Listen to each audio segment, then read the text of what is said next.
So, for the first time in recent history, the National Assembly is beginning to have some sense. In particular, this time, the House of Representatives.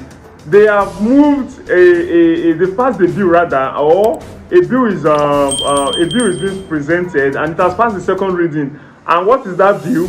A bill seeking to strip EFCC and ICPC and other anti-graft agencies of the power to manage proceeds of crime. Has passed second reading in the Senate. So since it has passed second reading in the Senate, this is even Senate. Oh well, the Akpabio chamber for that matter. You know Akpabio is he likes all those biggie, Natasha thing. But for the first time, they are beginning to have some sense. Not the kind of nonsense law they are trying to pass that if you do not vote, you go to jail for 6 months. When did our votes start to count in Nigeria? If people feel that their votes are not counting, then they have the right not to vote. Even in Russia, where we know we have a dictator there, people choose not to vote and nothing will happen. So why would you now try to stop people from voting? This is nonsense.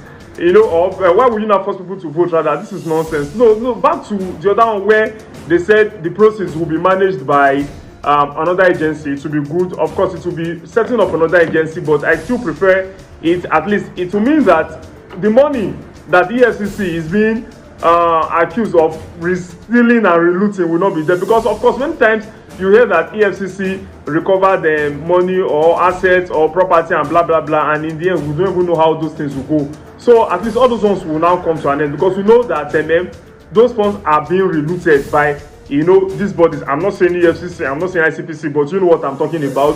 So in the end, we do not even get to see them. So that's why when they were slapping Meta of $290 million fine, I was like, would the money come back to the Nigerian youth? They said anti-competition practices. How many competitors we have in Nigeria that can rival Facebook and other technologies in terms of social media applications? So we just realized that these monies and fines and all of that, and then the money they get from all these people are actually being relooted. So this is a welcome development. It has passed second reading. Let's see where to get. So for the first time, I'm a little bit impressed with Akpabio's Senate chambers, where we have people who old enough to be their mother, like Bianca. You see young senators like that Unwan Butcher, whatever his name is, that was insulting the other woman that day for defending Senator Natasha. That kind of person that will be saying you look beautiful and all of that. So if this bill is eventually passed, I hope it will, because corruption will definitely want to fight corruption.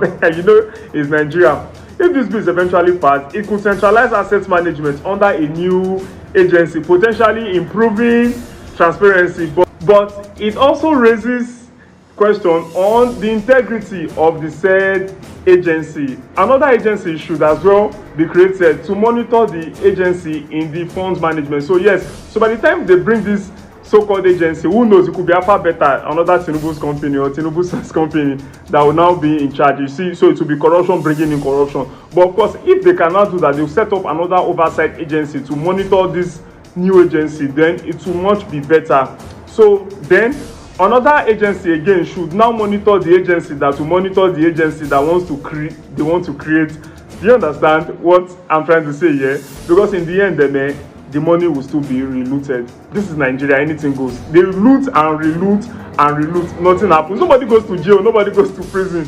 So you understand, when somebody can actually siphon and steal pension, Nia's money, billions, about $8 billion in naira, and then your former governor of Kogi, he still works with entourage, with police and everything. Police prevented EFCC from arresting him. Yaya Bello is still going there, having stolen enough money, and use that money to pay for children's school fees and other things. He's still working free.